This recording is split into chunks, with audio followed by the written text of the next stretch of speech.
This will be a quick how-to on installing the cord for your block heater.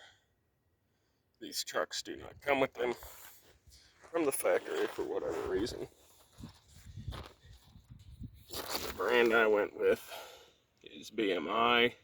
That's just what came from a quick Amazon search. See how I routed it on this flow bumper, which the factory bumper should be the same because there is space in between there. It goes down under the headlight.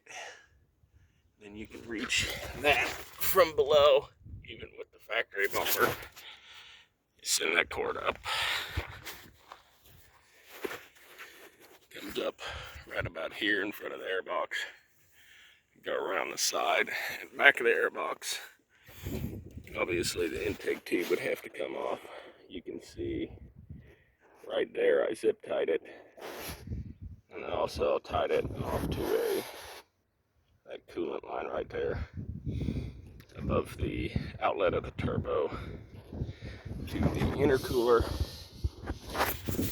They come from the factory with the block heater right there. There's just a rubber cap you pull off.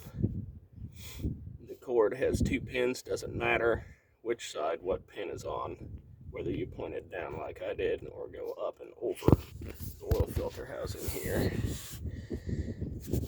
Right there. So you can go down like I did, or you can go up around. I think the factory way is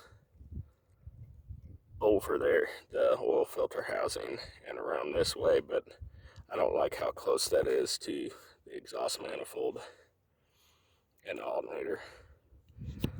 There's enough cord, so I routed it down around that way. This makes me feel a little bit more safe. But that's just a little quick how-to. Until next time, keep it spicy.